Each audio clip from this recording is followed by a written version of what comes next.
My speech problem impacted me a lot at school because when I was in kindergarten through like grade 3 or 4, I was like really struggling. Like it was hard for me to focus. I couldn't focus as well.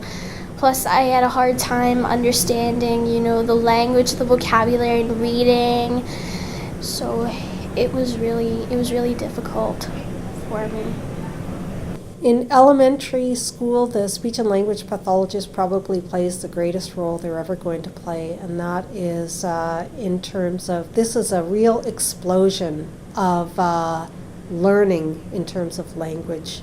The children are learning to read, they're learning to write, they're learning to express themselves, and the speech language pathologist would not only work with Stephanie in separate sessions to work on the vocabulary and work on decoding skills and work on the best ways to learn how to read, but she also played a key role in providing strategies to the teacher as well, so that the teacher was well armed in terms of the best way to work with Stephanie to help her to learn to read and to learn to write. In terms of supporting Stephanie at high school level, it's a very different approach that we have taken.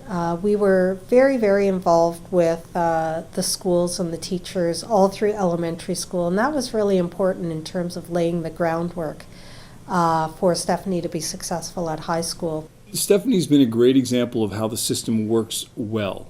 I met with the parents early in the spring. I met Stephanie in the spring.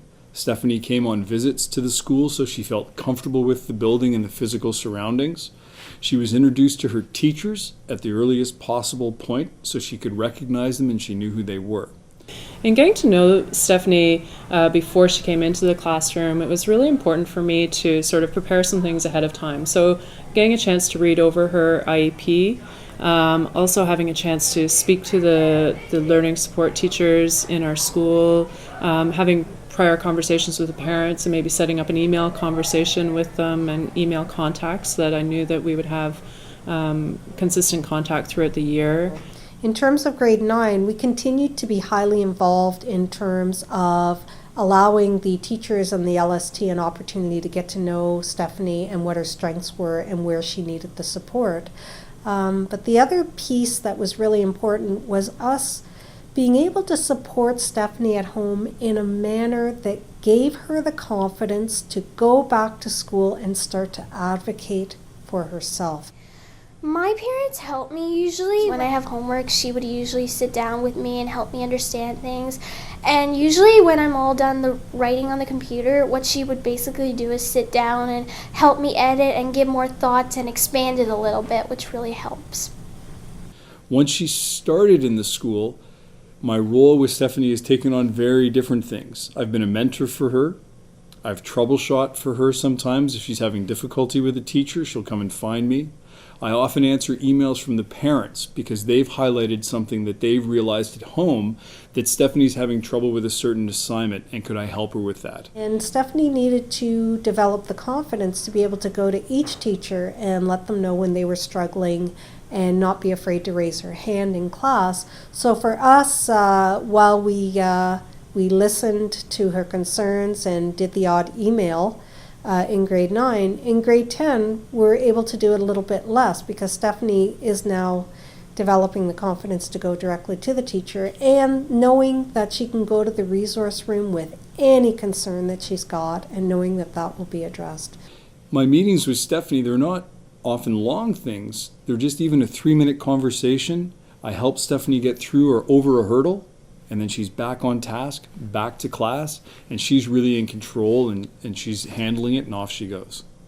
When I'm in the resource room, Mr. Rogers is my resource teacher, and he usually helps me understand things and study.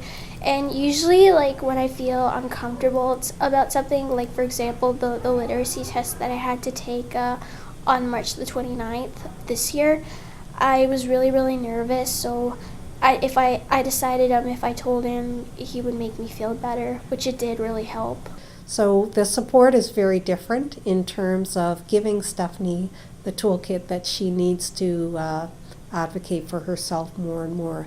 Parents always do need to stay in the background. It's really good for the school to know that we're in the background. It's actually reassuring for the school to know that we're there whenever they need to ask for some help or get some clarification on how best to deal with the situation. But they're starting to see Stephanie as the front line in terms of being able to, I'll take it from here, says Stephanie.